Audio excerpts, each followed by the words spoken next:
tudo certo? Sim, já estamos no final, estávamos falando disso já. Vocês já estão mais para lá do que para cá, né?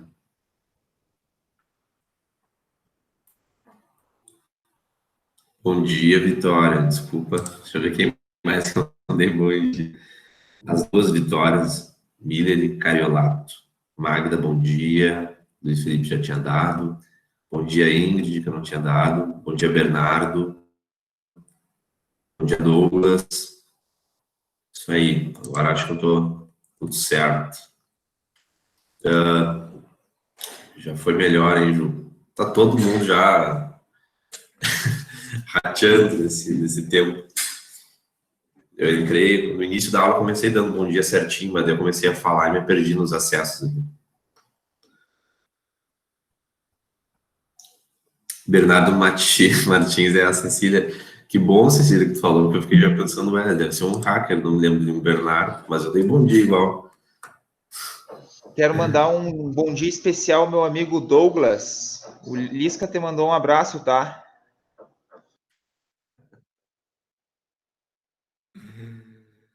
Ah, cara, vocês são demais. Valeu, valeu, valeu. Não tem problema, Cecília. O que, Douglas? Não, agradecer o abraço aí do Patrick. Ah, mas acontece, né? Pra ele falar, porque deve estar muito bem o time dele, né? Não, estamos tranquilos, estamos indo. Agora a gente embalou. Quero dar um bom dia especial também ao meu colega Tomás. Eu não sei se é Thomas ou Tomás. O Lisca te mandou um abraço também. Bom dia, bom dia. Tá foda o time, né, cara? Tá louco. Tá, mas eu sou mais Luiz Hamilton, hein, Ju? Cara, vocês são demais. Tô sentindo saudade disso. Pessoal, mas é o seguinte, ó, entrando para o que interessa, eu quero já iniciar e aproveitar que vocês estão mais atentos no início para falar sobre a avaliação que nós vamos fazer na semana que vem, tá? Eu confesso que eu havia pensado numa possibilidade de avaliação um pouco diferente, pensando em não ser algo tão tradicional, mas eu já conversei com alguns colegas e me parece, nessa ideia de que é na finaleira e tudo mais, né, de que nem todo mundo está com tanta energia assim para focar em alguma metodologia de avaliação que fosse um pouco fora da caixa, digamos assim.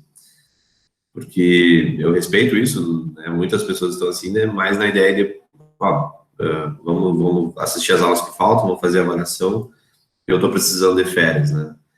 E daí eu vou deixar bem aberto para vocês, me digam o que vocês acham. O meu pensamento inicial da avaliação era fazer uma prova semelhante ao que é a prova da segunda fase da OAB, onde vocês fariam um esboço de uma peça processual a partir de um caso que eu apresentaria. Só que, lógico, isso não seria feito num determinado período. Eu poderia abrir isso já na segunda-feira e vocês me entregarem lá na quinta. E assim como tem na segunda fase da OAB, além da prova, tu tem mais 4 perguntas para responder, além da peça, mais 4 perguntas, só que vocês teriam alguns dias para fazer. Lógico, isso demandaria talvez mais trabalho, mas vocês teriam mais tempo. Só que, enfim, conversei com 2 colegas que não gostaram muito da ideia porque não estão com tanto tempo assim e preferem fazer uma avaliação com questões dissertativas e objetivas via Moodle lá na quinta-feira que vem, que é o nosso último dia letivo. Então, pergunto para vocês aí, o que vocês preferem? Preferem a avaliação tradicional ou essa diferenciada aí?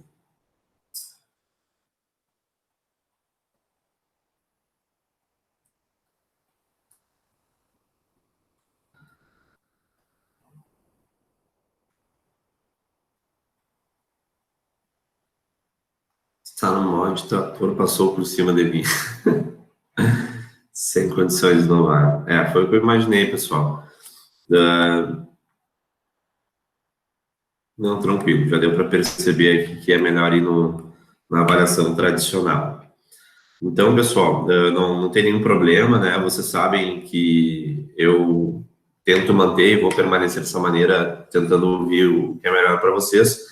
Posso dizer que a avaliação desse outro formato, ela possibilita uma fixação maior do conteúdo e tudo mais, mas eu também não tenho por que exigir de vocês algo que daqui a pouco vocês não têm tempo ou energia nesse final de ano para realmente fazer com que a avaliação seja proveitosa, né? E eu não quero, enfim, que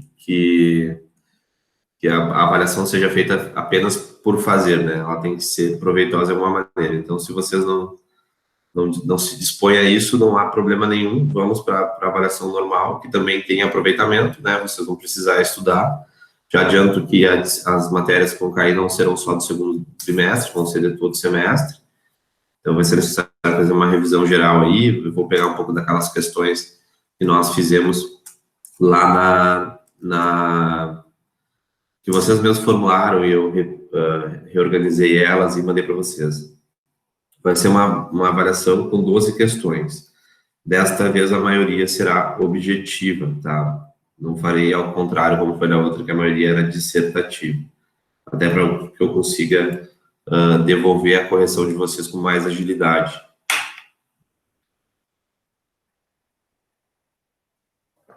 Vou deixar o dia inteiro também, Henrique. Vou deixar o dia inteiro, das 8 às 23h59. Deixa eu vou anotar aqui para não me perder, tá?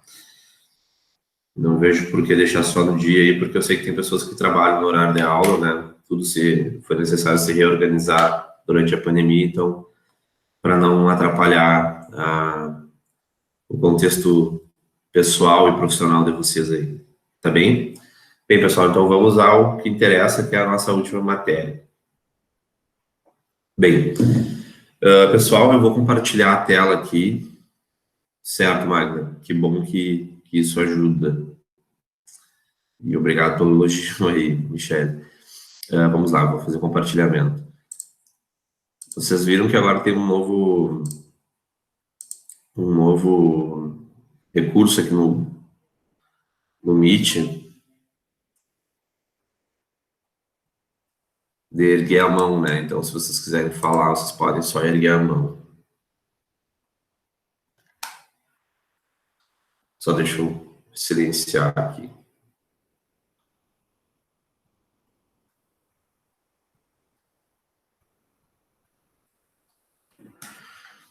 Tá, vamos lá então. Pessoal, na verdade... Não, eu vou fazer o seguinte, eu vou cancelar aqui a apresentação, porque eu vou iniciar falando, depois eu vou abrindo para vocês, conforme o que eu tenho aqui para apresentar. Nosso primeiro ponto, nós vamos falar sobre prescrição no processo de trabalho, tá? Que é uma das últimas matérias que são abordadas dentro das doutrinas que tratam a respeito de direito do trabalho e direito processual do trabalho. O Instituto da Prescrição dentro do direito do trabalho, ele é, obviamente, idêntico ao do processo civil. E nós temos como tradicional, assim, algo que é mais intuitivo, vocês já tiveram trabalho, né? E normalmente até posso dizer para vocês sobre o aspecto prático. Todo cliente que chega para falar sobre alguma demanda trabalhista, ele já tem imbuído da ideia de que prescrição são 2 anos, né? Eu fui demitido, ou me demiti, tenho alguma coisa para recorrer, eu tenho 2 anos para fazer isso, né? Mas isso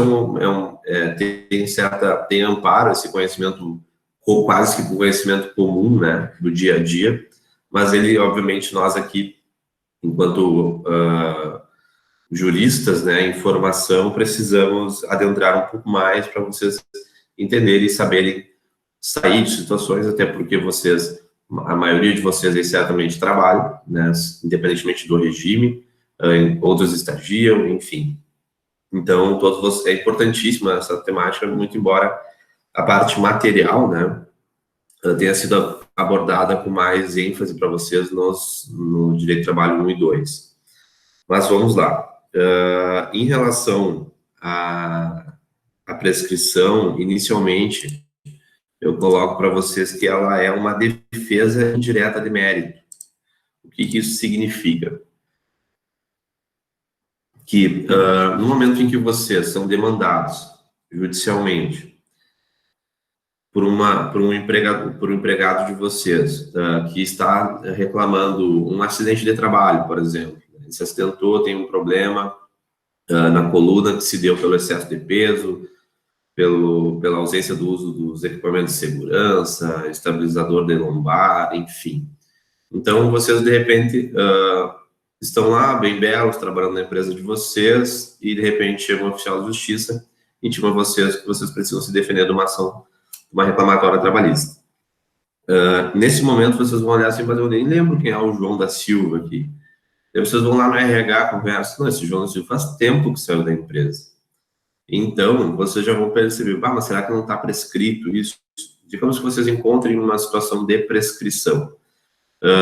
Muito embora o mérito da demanda possa ter razão, e vocês vão precisar combater o mérito, vocês podem apresentar lá, na preliminar de mérito, uma defesa indireta. Defesa indireta quer dizer o quê? Quer dizer que vocês vão efetivamente apresentar para o juízo competente que aquela matéria não pode ser mais discutida, pois está prescrita, né? Só que, logicamente, isso não retira de vocês a responsabilidade de apresentar para o juiz as defesas do caso fático, tá? Por quê? Porque se o juiz não reconhece a prescrição e vocês disseram, não, eu tenho uma tese de prescrição que é perfeita, vai dar super certo, e o juiz não acolhe, vocês podem ter perdido a oportunidade de se defender no mérito, né? Por isso que a gente chama que é uma defesa indireta de mérito. Eu trago aqui para vocês, inicialmente, que no que tange à prescrição, nós temos muitos dispositivos do Código de Processo Civil, tá? E o que eu vou mostrar para vocês aqui é o 487. Haverá resolução de mérito quando o juiz decidir de ofício ou requerimento sobre a ocorrência de decadência ou prescrição. Esse é o primeiro, artigo 487, inciso 2º, que ampara a defesa indireta de mérito, que trata a respeito da prescrição no direito do trabalho, tá? Ainda, nós temos previsão constitucional e infraconstitucional que trata a respeito, eu já deixei aberto para vocês dentro da Constituição Federal, que no artigo 7º, aqui, no artigo 7º, são direitos dos trabalhadores urbanos e rurais, além de outros que visem a melhoria de sua condição social, o direito à ação quanto aos créditos resultantes das relações de trabalho, com prazo prescricional de 5 anos para os trabalhadores urbanos e rurais, até o limite de 2 anos após a extinção do contrato de trabalho. Então, aqui vocês já começam a perceber que nós encontramos 2 prazos, um D5 e um D2.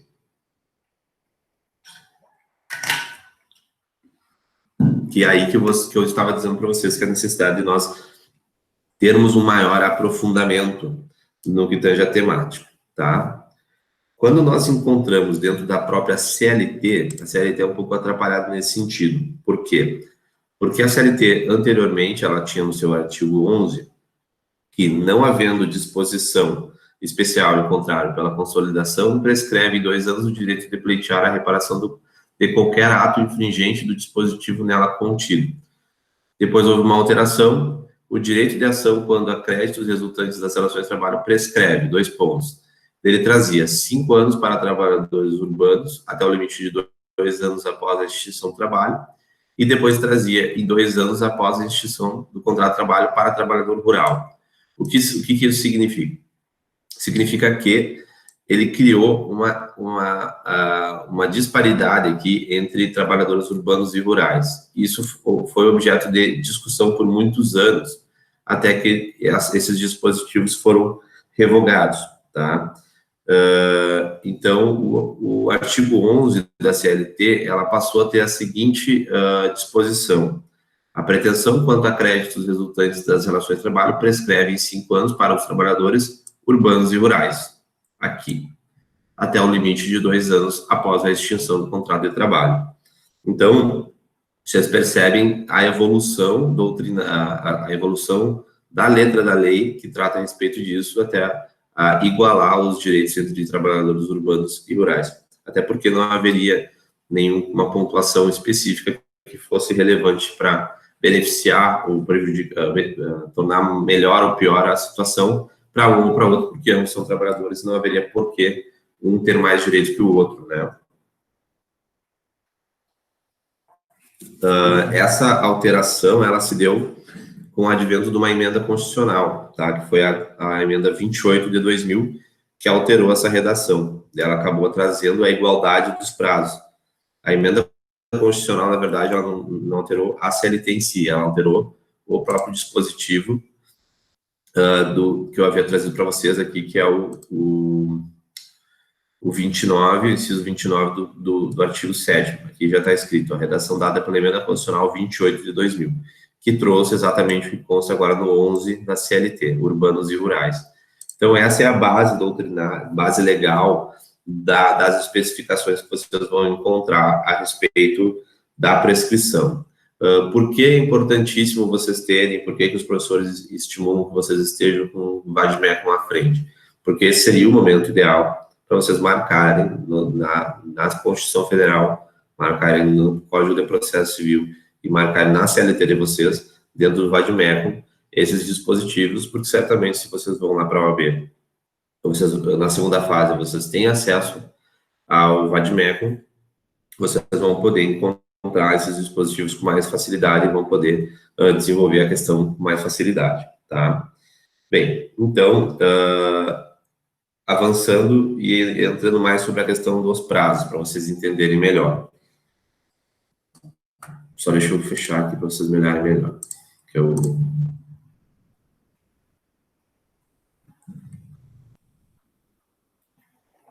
Alguém mandou alguma coisa? Deu um barulhinho aqui.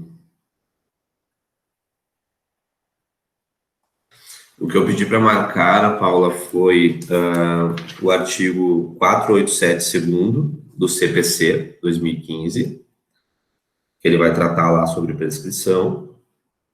Eu vou colocar no chat aqui para facilitar vocês. 487 CPC, o 7º, inciso 29 da CF e 11 da CLT. Essa é a base legal, tá? Bem, pessoal, adentrando então a questão da vigência dos prazos, né? Basicamente, nós temos como regra a prescrição quinquenal ou a bienal, tá? Quinquenal, 5 anos, bienal, 2 anos. Como é que nós especificamos isso? Na vigência do contrato de trabalho, dentro do contrato de trabalho, então imaginem vocês estão trabalhando, vocês foram contratados, vocês ainda não concluíram o vínculo de vocês com a empresa, o vínculo ele permanece.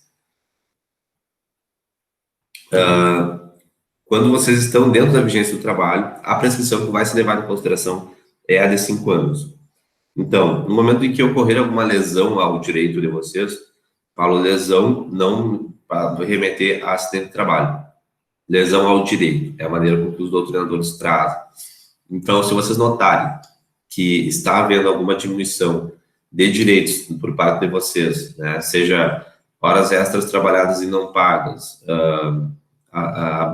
abuso por parte de superiores, enfim, qualquer supressão de direitos, vocês poderão reclamar isso em até 5 anos, tá? Então, se vocês têm algum familiar, por exemplo, como vocês todos são jovens, tem algum familiar que trabalha muito numa empresa e ele já comentou sobre alguma coisa, ele, quando eu sair da empresa eu vou processar a empresa sobre tal fato, provavelmente se é um acidente de trabalho, alguma coisa específica assim, ele não vai conseguir reclamar e reivindicar seus direitos se ela não tenha se dado nos últimos 5 anos, tá?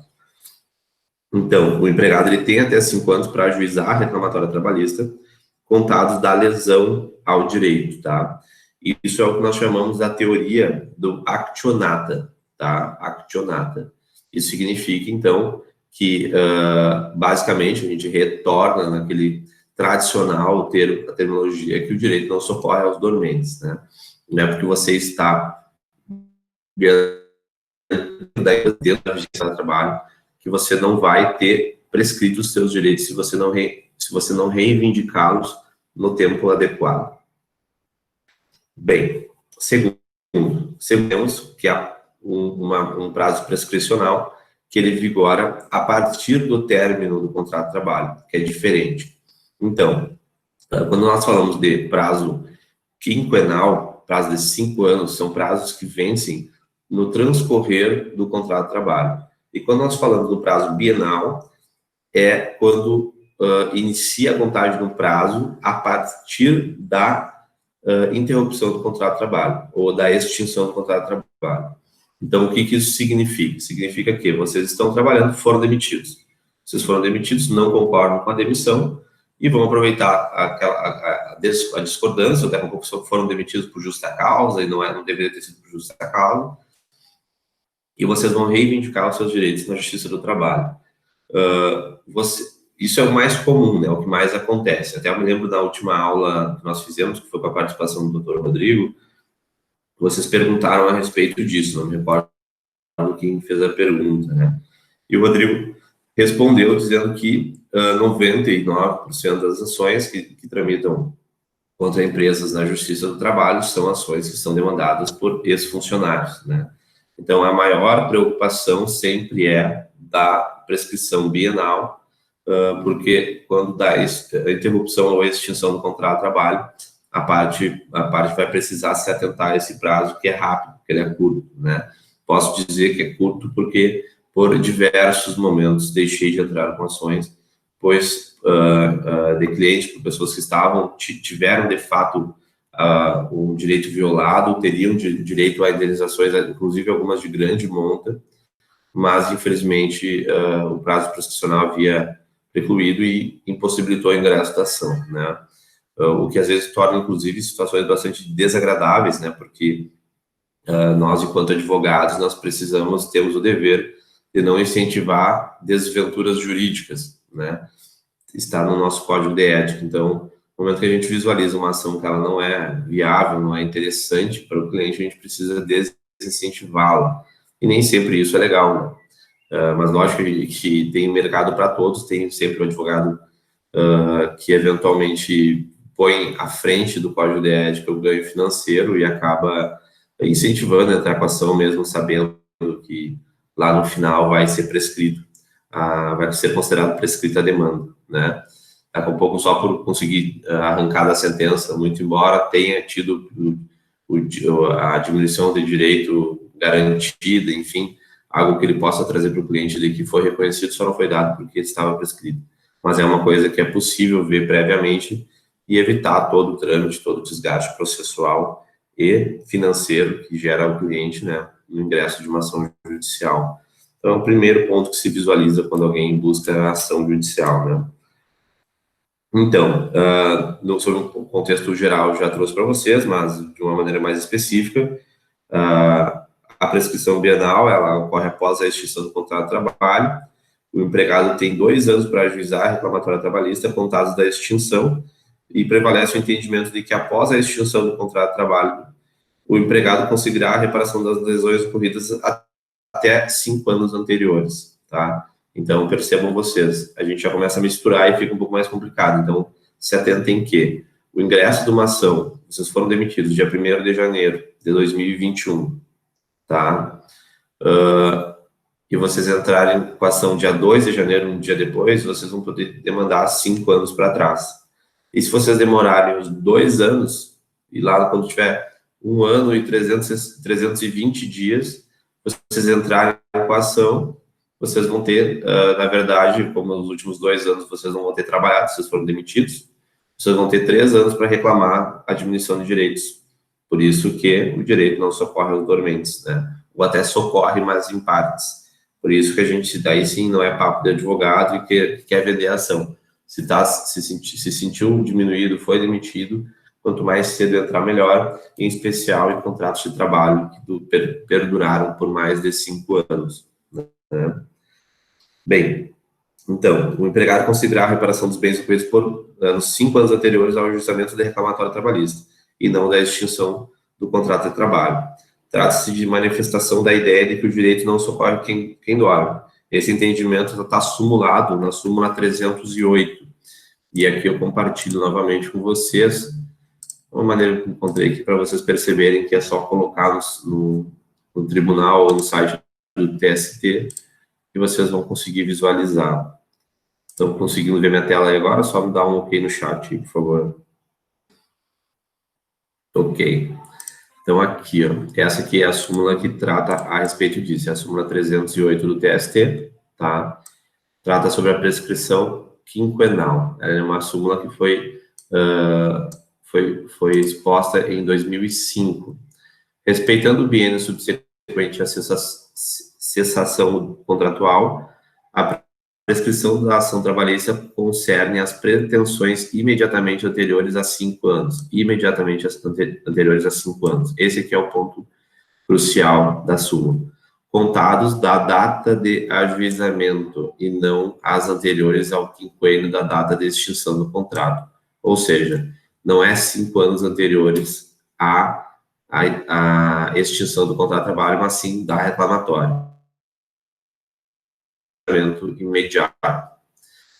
A norma constitucional que ampliou o prazo de prescrição da ação trabalhista para 5 anos é de aplicação imediata e não atinge pretensões já alcançadas pela prescrição bienal quando da promulgação da Constituição Federal de 1988.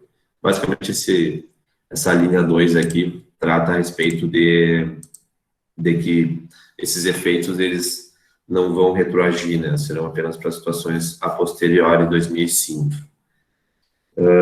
Bem, dando sequência, então, nós temos 2 exceções que são importantes mencionar nesse momento no que tange às prescrições, tá? Então, como a gente visualizou, como regra, é a prescrição quinquenal na vigência do contrato de trabalho e a prescrição bienal após a extinção do contrato. Quando extinto o contrato, poderão ser reparadas as lesões ocorridas nos últimos 5 anos do contrato, apontados do ajuizamento da reclamatória trabalhista. No entanto, a gente tem, essa é uma regra que ela não é absoluta, e dentro do ordenamento jurídico trabalhista nós encontramos 2 exceções que são importantes mencionar. Inicialmente são as ações que são consideradas meramente declaratórias, tá?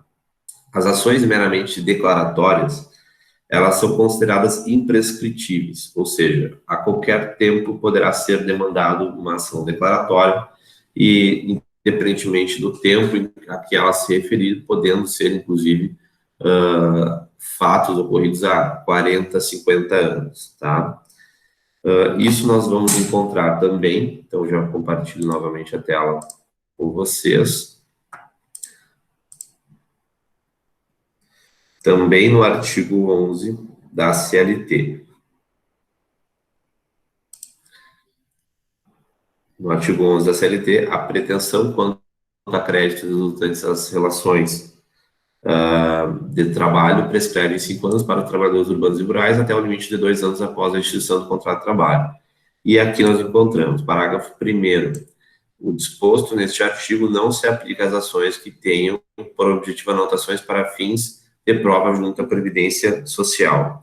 Essa é a única base, ela não é objetiva, né? Porque vocês percebem que eu trouxe para vocês que são ações meramente declaratórias, né? Que é a grande questão, a grande exceção. Mas a gente não lê dentro do parágrafo 1º ações meramente declaratórias e fala para fins de prova junto à Previdência Social. Mas é justamente nesse ponto que eu trago para que vocês compreendam que a CLT, ela nem sempre vai trazer escrito bem certinho ali o que efetivamente ela quer que tenha de efeito prático, tá? Mas o que ela, de efeito prático, ela abrange para qualquer tipo de ação declaratória, onde ela busca o reconhecimento de algum fato para basear algum pedido de algum direito. Mas, basicamente, assim, uma das possibilidades, e talvez a que seja realmente a mais aplicável, são das ações que são propostas perante a Previdência Social, que normalmente são para fins de prova que possibilitem a aposentadoria, tá? O que isso significa? Vocês todos aí podem ter algum familiar que tem uma certa idade e até hoje não conseguiu se aposentar. Isso é bem comum. Então, mas conversando com essa pessoa, ele sempre diz, mas eu não sei, eu não consigo e tal, porque eu trabalho desde os 14 anos. Trabalho desde os 14? Mas você trabalhava com o quê? Não, eu trabalhava na lavoura com meu pai e com minha mãe. Tá, e você tem um registro disso? Com certeza não, eu trabalhava para ajudar o pai e a mãe para comer. A gente era humilde e tal, papapá. E aí? Vocês têm como buscar uma ação declaratória buscando o reconhecimento de um tempo de trabalho como um trabalhador rural, mesmo a pessoa tendo 80 anos, né? Basta que vocês encontrem testemunhas disso.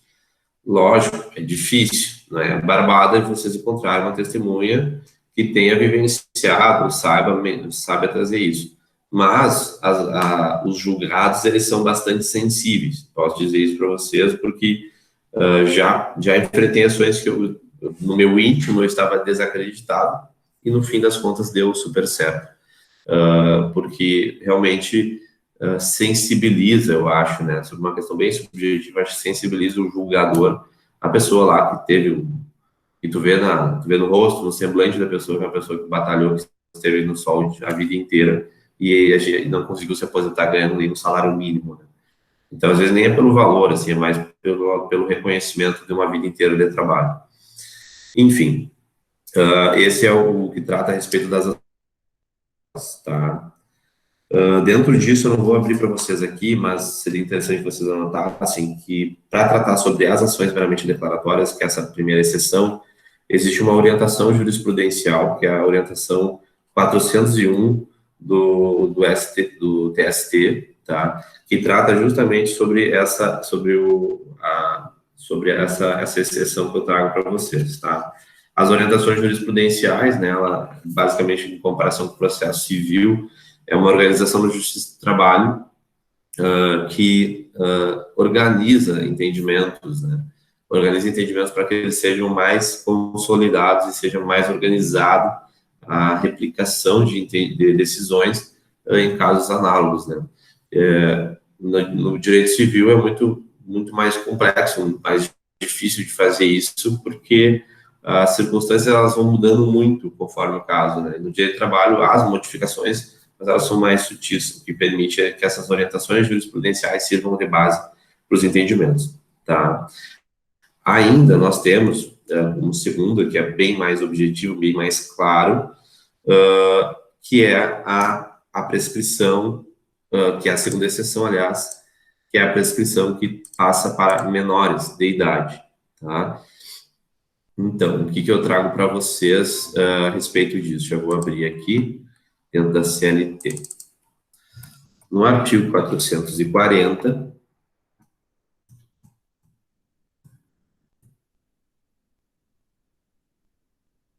nós temos, lá nas disposições finais, na seção 6, contra os menores de 18 anos não corre nenhum prazo de prescrição, tá?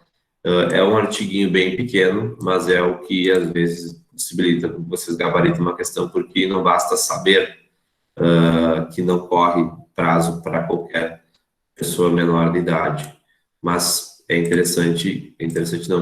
necessário que vocês saibam da onde vocês estão tirando essa informação quando for embasar algo da fala de vocês, né? Então, contra os menores de 18 anos não corre nenhum prazo de prescrição, assim dispõe o artigo 440 da CLT. Ainda, eu não vou entrar, é um terceiro caso de exceção, mas eu não vou entrar nas minúcias, tá? Mas as ações que tratam a respeito de FGTS, discussões sobre o Fundo de Garantia, essas ações, elas também se enquadram numa exceção, uma exceção mais específica, e eles tratam que a prescrição neste caso seria de 30 anos, tá? Seria trintenária. Então, também dentro de um aspecto de que isso poderá ter reflexos na própria aposentadoria da pessoa e tudo mais, tá? Bem, no que tange a prescrição, seria mais ou menos isso. Vocês têm alguma dúvida? Podem se manifestar no chat aí, do contrário, a gente já avança para o próximo tema.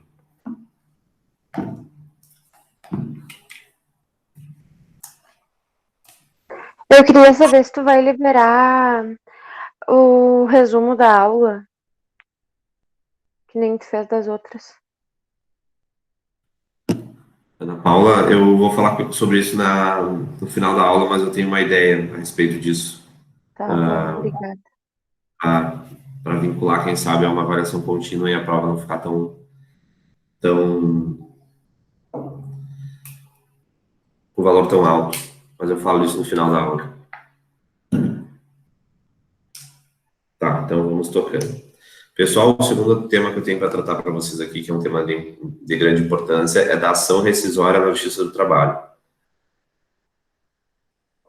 Algum de vocês já estudou, trabalhou, ou eventualmente teve acesso num estágio, no que tange a uma ação rescisória? Sim ou não ali no chat? Interajam.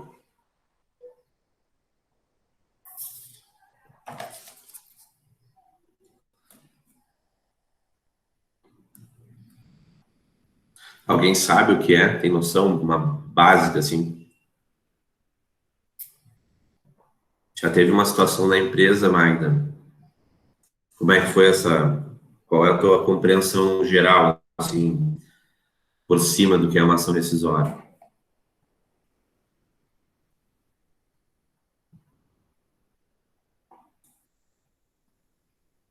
Ah, legal. Alguém sabe o que é a ação rescisória e gostaria de dar uma pincelada? Tá, tranquilo, sem problemas, Magda. Ok, pessoal, para a gente não perder tempo, então. A ação rescisória é uma ação muito difícil, tá? Por que ela é muito difícil? Porque ela, basicamente, né, tentando ter uma abordagem bem objetiva com vocês, ela é uma ação que visa a revisão, né, a reforma, na verdade, de decisões, de sentenças em especial, né, sentenças ou acórdãos, que transitaram em julgado.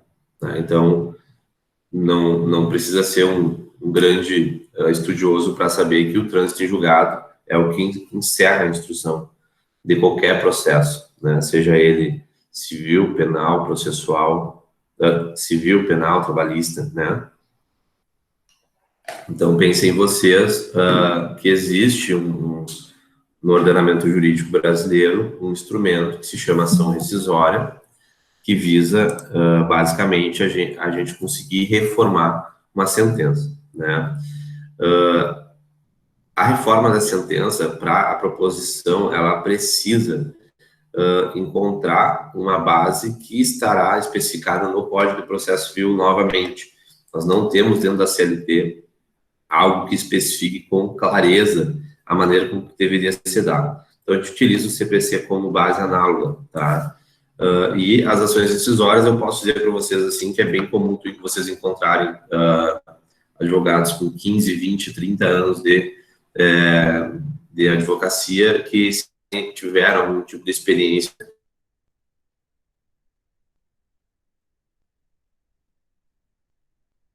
né, eu diria de se aventurar, mas não de se arriscar a entrar com uma ação rescisória, porque ela realmente é de difícil admissão, ela é muito difícil que seja admitida.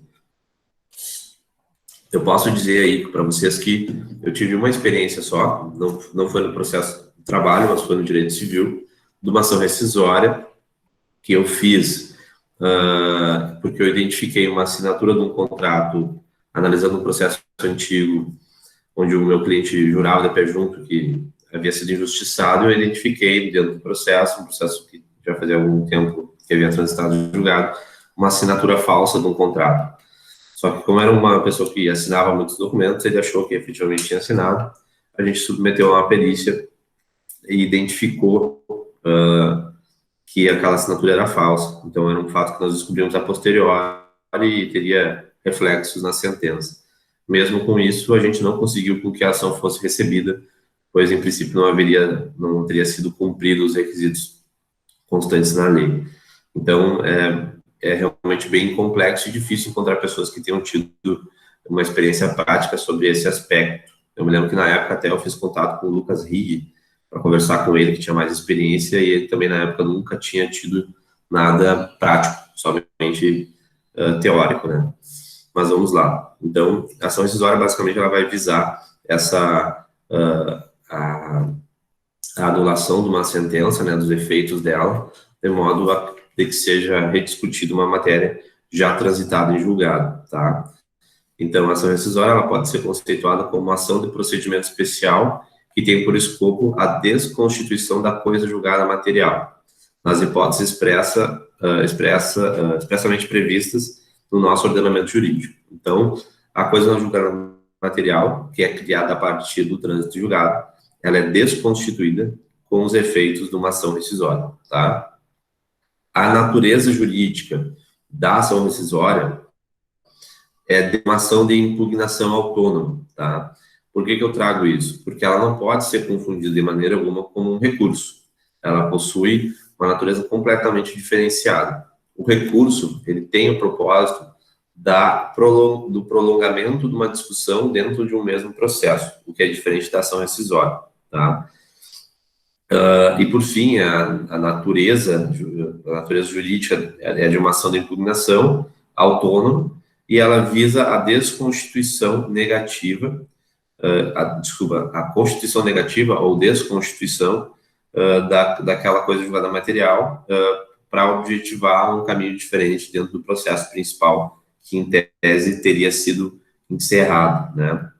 O amparo legal, que daí é aqui que eu compartilho novamente a tela com vocês, está no artigo 836 da CLT. Já vou deixar no chat aqui também para vocês. 836.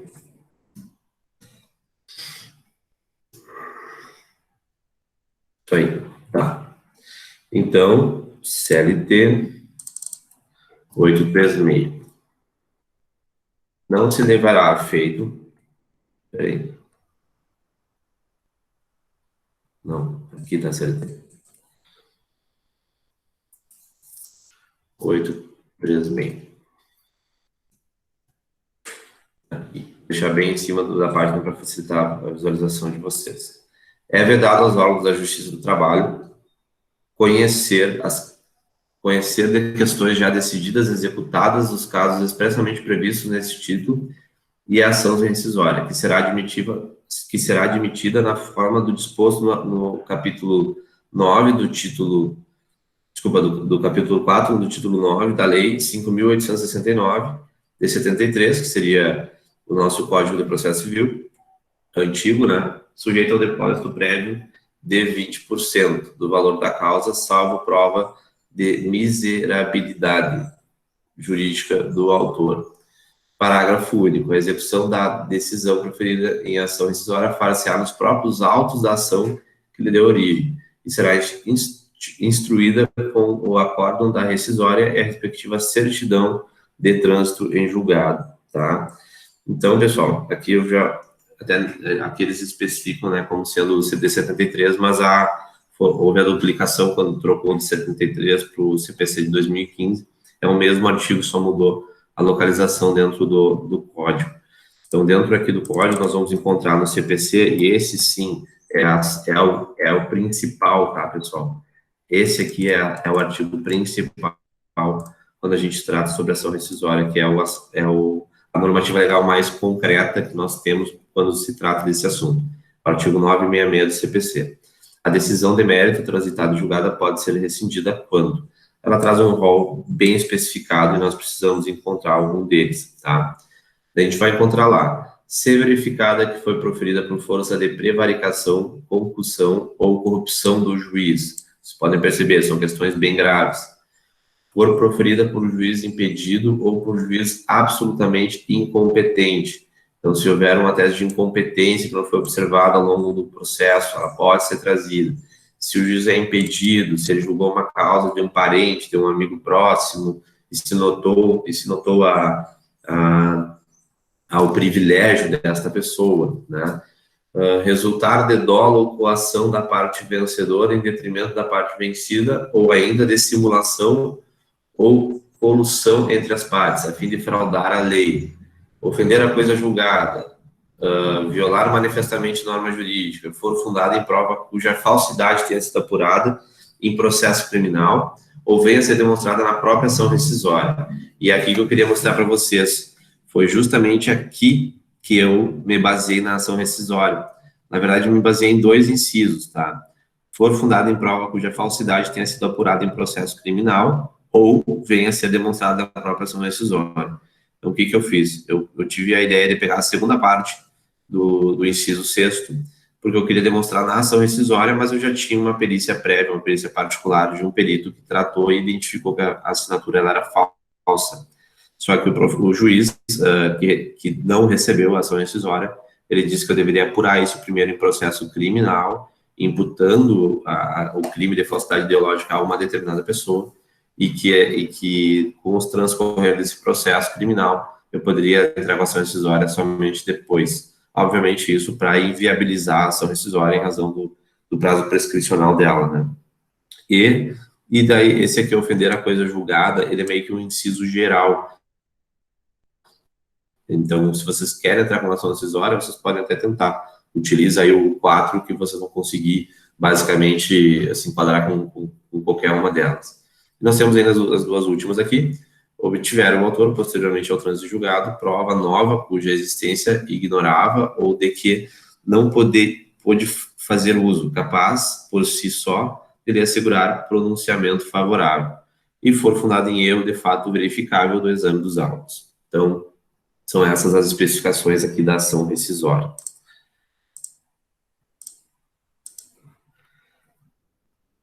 Então, 966, superado, para vocês saberem aí, nós temos depois todos os parágrafos, né, e incisos desse dispositivo, e ainda nós temos o artigo 967, 968, 969, até o 973, até o 975, aliás, que fala a respeito dessa reforma da coisa julgada material, né. Então, é bem especificado. Como requisito para ação rescisória, são basicamente 2, tá? Para que o ajuizamento da ação rescisória seja possível, são necessários que sejam a partir de sentença ou acórdão de mérito, e que essa sentença ou acórdão de mérito tenham transitado em julgado. Então, são requisitos que a gente diz que são cumulativos. 1, sentença ou acórdão de mérito. 2, trânsito em julgado, ou seja, a sentença tem que ter o trânsito em julgado e o acórdão de mérito tem que ter o trânsito em julgado, tá? Em relação ao primeiro requisito, então, vale destacar, né, que são sentenças e acórdãos definitivos ou de mérito que poderão ser objeto da ação rescisória, e que eles não poderão ser objeto da ação rescisória, despachos não poderão ser objeto da ação rescisória, decisões interlocutórias e também as sentenças terminativas. Sentenças terminativas, né, são sentenças processuais, são as decisões de juiz que resolvem o procedimento de primeiro grau sem adentrar no mérito da causa, né, que é, por exemplo, reconhecimento de uma prescrição, uma preliminar de mérito, por exemplo, tá? Vocês estavam ouvindo uma sirene, estava atrapalhando, vocês conseguiram me ouvir? Eu fui falando mais alto, mas eu não sei se deu certo aí, mas enfim, vamos tocar. Deu para ouvir. Deu para ouvir? Tá. Mas ouviram a sirene também? Também. Também. Deixa eu só tomar uma água.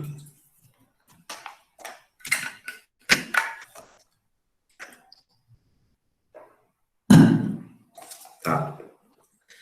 Então, basicamente, inicia sobre esse primeiro, e o segundo, né, que trata a respeito do trânsito julgado. O ordenamento brasileiro ele não admite, então, uma ação rescisória preventiva. E é por isso que existe o requisito de que deve ter sido transitado em julgado. Ou seja, vocês não podem, por exemplo, pegar uma sentença que foi desfavorável e ela não transitou em julgado ainda, ou daqui a pouco essa sentença, vocês não encontram um recurso adequado para rediscussão da temática, uma ação de execução, por exemplo, que limita um pouco os limites da defesa, por não ser obrigatório o oferecimento do contraditório, enfim, né, digamos, a execução de um título executivo. Então, é muito comum alguns erros, né, de alguns advogados de, ainda assim, procurarem na ação rescisória quando encontram a sentença. Tive a sentença desfavorável, tive o acordo desfavorável, mas não encontra, não sabe como recorrer daquilo e daí interpõe uma ação rescisória antes do trânsito julgado. Então, basicamente, isso criaria um instituto de uma ação rescisória preventiva, e isso não é permitido, tá? A ação rescisória preventiva, ela já foi temática de discussão por certo tempo, porque muitos advogados utilizavam desse instituto, muito embora pareça irrazoável, né, em especial depois dessa explanação que eu trago para vocês, mas tanto foi necessário discutir isso que a temática ela foi simulada, que criou a súmula 299 do TST, que tratou e consolidou essa temática, tá, pessoal? Então, basicamente, são essas as temáticas no que tange a ação rescisória, que é uma ação, como eu disse para vocês, bastante sui generis, não é algo que a gente encontra todos os dias aí no dia a dia jurídico, mas ainda assim é de extrema importância que vocês saibam a existência dela e saibam para que ela serve quando é necessário trazer ela, tá? Pessoal, como eu não quero passar muito das 10h10 e comprometer o horário de vocês na próxima disciplina, eu só quero trazer para vocês que, quando eu preparei a aula e fiz as leituras para a aula de hoje, eu iniciei a fazer, inclusive, os slides, que são o resumo da aula, né? Mas eu percebi que, da maneira como se transcorreu o segundo semestre, que foi muito mais rápido, né? Infelizmente, ao longo do... Felizmente e infelizmente, né? Mas, enfim, tivemos, digamos, uma carga de conteúdo menor do que do primeiro semestre, do primeiro bimestre. Eu acabei fazendo somente uma avaliação contínua de um ponto, tá? Então, eu queria que vocês, eu queria fazer essa proposição, e daí eu pergunto para vocês se vocês concordam, imagino que sim, de nós fazermos uma avaliação contínua a partir desta aula, e vocês daí escolham entre ou ação rescisória ou prescrição, que são as duas temáticas, e vocês façam um resumo dessa aula num arquivo Word de até uma página, no máximo uma página, pode ser via mapa mental, pode ser com texto, pode ser com figura, pode ser num fluxograma, vocês escolham um ou outro, e daí vocês submetem lá no Moodle e eu abro um arquivo, um espaço para vocês subirem o material. Daí eu posso fazer essa avaliação contínua valendo 2 pontos, e daí a prova, ao invés de valer 9, passa a valer 7. O que vocês acham? Já que nós temos uma outra atividade que valeu 1. Pode ser? Então tá. Então eu vou comunicar isso também no grupo lá, para os colegas que não participaram, tá? Vou especificar isso no grupo, vou especificar no fórum da disciplina. Agora, quando concluir a gravação, eu baixo o arquivo, subo para o YouTube. Eu normalmente consigo terminar a aula efetivamente lá perto do meio-dia, quando o YouTube conclui o upload do vídeo. Então, quando tiver concluído, eu mando já um printzinho ali no grupo para reforçar para vocês, tá? Mas, e daí nós colocamos isso como prazo quarta-feira de noite, pode ser? Quarta-feira, porque daí quinta-feira já é a aula, vai ter questões sobre prescrição, vai ter questões sobre ação rescisória, então vocês fazendo esse resumo, vocês já vão estar estudando aí para 2 questões que são certas que terão na aula, tá? Eu vou tentar fazer mais ou menos uma questão por aula, para que a gente tente abordar o maior conteúdo possível do semestre nessa nossa prova final, tá bem, pessoal? Eu vou fazer o seguinte também, eu vou, na semana que vem, que nós teremos a prova, portanto, às 8 horas da manhã vai estar disponível, tá? Eu, às 8h30 até às 9h30, vou ficar com o Google Meet aberto, tá? Nesse mesmo link, eu vou avisar isso também. Então, das 8h30 até às 9h30, eu estarei aqui com áudio aberto, enfim, vocês entrando, dando um oi, a página vai estar aberta, eu vou estar fazendo outras coisas enquanto ninguém entra, caso alguém não entrar, mas eu estarei, digamos, com esse plantão de 1 hora, tá? Das 8h30 às 9h30. Se alguém precisar um pouquinho mais, me avisa, eu fico um pouco mais, para caso vocês tenham alguma dúvida na execução da atividade, queiram tirar alguma informação, queiram reiterar alguma coisa, e obviamente ao longo da semana, conforme vocês forem revisando a matéria para a prova final, vocês podem também me recorrer via WhatsApp, e-mail, o que ficar melhor para vocês, tá certo?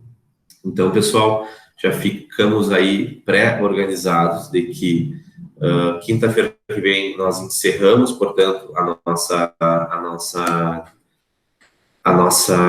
o nosso semestre, né?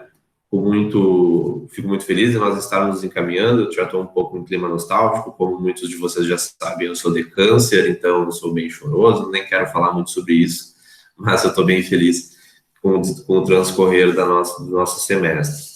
Aproveito também para dizer para vocês que foi um semestre de muito aprendizado para mim também. Eu já identifiquei as metodologias que são interessantíssimas de reaplicar para a turma do próximo ano, outras que não são interessantes. Então, de antemão, já peço aí desculpas se alguma das atividades ou alguma das aulas não foi a contento de vocês aí, mas certamente posso me comprometer de que certamente só será melhor daqui para frente, assim como tudo que a gente faz na vida, né? A gente tem que sempre ter humildade e ir evoluindo conforme a passada que a gente consegue dar.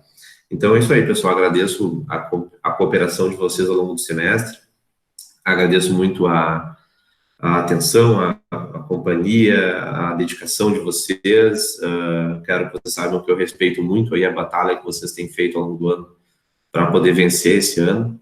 Então, espero que de alguma forma eu tenha ajudado, tenha colaborado com o conteúdo e ainda assim espero ter colaborado com algum apoio emocional pessoal aí para que vocês tivessem um semestre um pouco mais leve. Beleza? Magda, vamos ver. Sem palavra para agradecer a tua metodologia, por seu carinho e compreensão. Estamos de parabéns por ter você como professor. Muito obrigado. Que fofinho. Aí do semestre tem que ter o dom para dar aula, e tu tem. Nós que agradecemos tua dedicação e empenho. Pronto, vou começar a chorar. Muito obrigado, prof. Foi a melhor matéria do semestre e a melhor metodologia. Muito obrigado por se preocupar conosco. É meu dever, acho que é o dever de todos. Dália, professor, ótima cadeira, prof. Valeu. Você é top, nós que agradecemos. Não vou chorar. Quando eu não quero, começo a rir, que nem um retardado. Mas, pessoal, é isso aí. Não vou me delongar mais. Agradeço muito de vocês aí. Valeu, Thomas. Muito obrigado. Valeu, fico feliz mesmo. Valeu, Liara. Muito obrigado. E já falei para vocês, reforço aqui, o churrasco aí é por minha conta, quando for possível. É só vocês me avisarem quando e onde, que eu me comprometo com a carne aí, para a gente comemorar. Certamente será no ano que vem. Então, até lá eu vou fazendo minhas economias aqui, enchendo o porquinho para a gente fazer uma aglomeração segura ano que vem, espero já com vacina. Tá, pessoal? Valeu, então. Vou encerrando a gravação. Qualquer dúvida que tiverem, saiba que podem